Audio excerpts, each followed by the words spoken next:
जय श्री कृष्ण। आज जानकारी लेकर आए इस विषय के ऊपर कि भाई यमदूत कौन बनते हैं। आखिर ये शक्तिशाली यमदूत जो एक साधारण जीवात्मा से भी दुगनी ऊंचाई के हाइट के यमदूत होते हैं, जो इतनी बड़ी सृष्टि में इतनी जीवात्मा जब मरती हैं तो एक जीवात्मा को लेने 4 यमदूत आते हैं। और जब किसी अच्छे लोक से जब कोई दूत आते हैं, उनके बैकुंठ लोक से जब आते हैं तो 2 आते हैं, लेकिन जब भी आपके यमपुरी से जब आते हैं तो 4 यमदूत आते हैं। तो ये यमदूत आखिर एक जीवात्मा बनती कैसे है।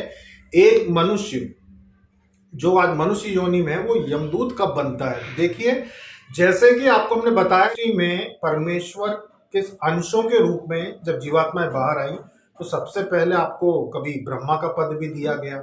बहुत सारी यूनिवर्स हैं, बहुत सारी सृष्टियां हैं, तो जब जीवात्मा निकलती है तो उसको किसी न किसी सृष्टि में ब्रह्मा जी का पद मिलता है। फिर वो क्या करते हैं, प्रभु की भक्ति के बजाय वो आनंद लेने लगते हैं कि भाई अब मैं सृष्टि का संचालन करूंगा और मैं भोग करूंगा कि भाई मैं इसे चला रहा हूँ। एक ऐसी भावना उनके मन में रहती है। तो फिर वो एक एक करके देवताओं के पद में गिरते गिरते गिरते कभी इंद्र भी बनते हैं, फिर कभी मनुष्य बनते हैं। मनुष्य जब बनते हैं तो फिर 84 लाख योनियों के चक्र में पड़ जाते हैं। जब एक जीवात्मा 84 लाख योनियां भोगने के बाद नरक में जाती है, सभी प्रकार के नरकों की यातना भोगने के बाद वो फिर से 84 लाख योनियों में आ जाती, फिर से मनुष्य, फिर से 84 लाख योनियां, फिर से मनुष्य, फिर से 84 लाख योनियां। तो जब एक जीवात्मा 100 जन्म पूरे कर लेती है कि 100 जीवन उसने पूरे कर लिए, फिर भी मोक्ष नहीं पाया, फिर भी कर्म ऐसे थे कि मांस खा रहे हैं, शराब पी रहे हैं, सारे व्यभिचार कर्म कर रहे हैं, पाप कर रहे हैं, भगवान को नहीं मानना या ऐसी विचार रखना। तो इस प्रकार के कर्म करके जो जीवात्मा 100 बार मनुष्य का शरीर पाकर वो वापिस 84 लाख योनि में चली जाती है। 100वें जन्म के बाद उसे यमदूत का पद मिल जाता है, वो यमदूत बन जाता है, क्योंकि मोक्ष मिलता नहीं है। और 100 जन्म मिलने के बाद उसको मोक्ष मिलता है, वो यमदूत का फिर उसको पद मिलता है। और इसके बीच में सारी तकलीफ दे उसको जो योनियां मिल चुकी होती है, और फिर यमदूत के रूप में ही वो इस प्रकार के काम करता है कि भाई दूसरी जीवात्माएं जो हैं उनको लेके जाना, उनको नरकों में फिर यातनाएं देना, ये सारी चीजें करना। और इनकी संख्या भी यमदूतों की भी असंख्य होती है।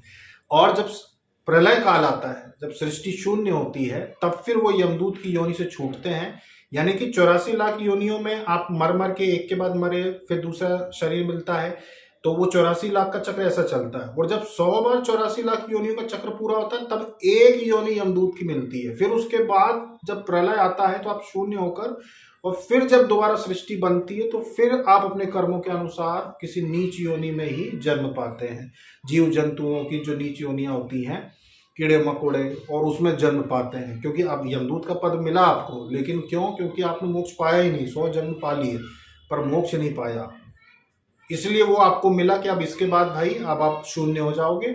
और फिर जो अभी तक के आपके कर्म थे उनके अनुसार से फिर आपकी वही बीमारियां और सारे दुख मिलेंगे जीवन में, और 84 में फिर से फेंक दिए जाओगे। मतलब कि ना तो आपको देवता की योनि मिलने वाली है, ना देव योनि मिलेगी, ना आपको मोक्ष मिलेगा अगर भक्ति नहीं की तो यमदूत बनने के लिए कुछ करना नहीं पड़ता है।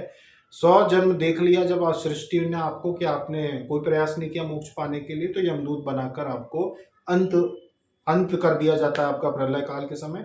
और फिर से फिर वही आप, हो सकता है फिर आप मांग के खाना पड़े आपको, वह हालत हो जाए आपकी। क्योंकि अच्छे कर्म करे तो मोक्ष मिल जाता, कर्म अच्छे नहीं थे तो इसलिए यमदूत की योनि मिली 100 जन्मों के बाद, 184 लाख करने के बाद।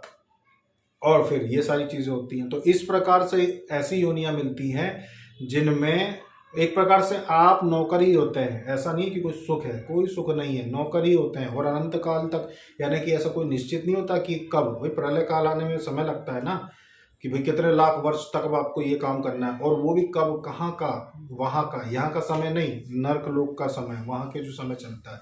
तो इस प्रकार से यमदूत की योनि मिलती है, इस चक्र के अनुसार से मिलती है कि 100 बार 84 लाख योनियों में जो जीवात्मा सड़ाई पटकी जाती है उसको फिर यमदूत का जीवन मिलता है। और फिर आगे फिर से 84 लाख योनियों का चक्र शुरू हो जाता है प्रलय के बाद। तो बहुत कष्टमय जीवन होता है अगर आप मृत्यु लोक से बाहर नहीं निकले। और अगर आपने भक्ति कर ली प्रभु की, प्रभु से प्रेम कर लिया, प्रभु की भक्ति में लग गए, तो फिर मृत्यु लोक से आप छूट जाते हैं और अन्य अच्छे लोकों में जाते हैं, जहाँ अनंत काल तक फिर आप पवित्र काम करते हैं, आनंदमय भक्तिमय जीवन वहां पर बिताते हैं। अभी तक के लिए इतना ही। जय श्री कृष्ण।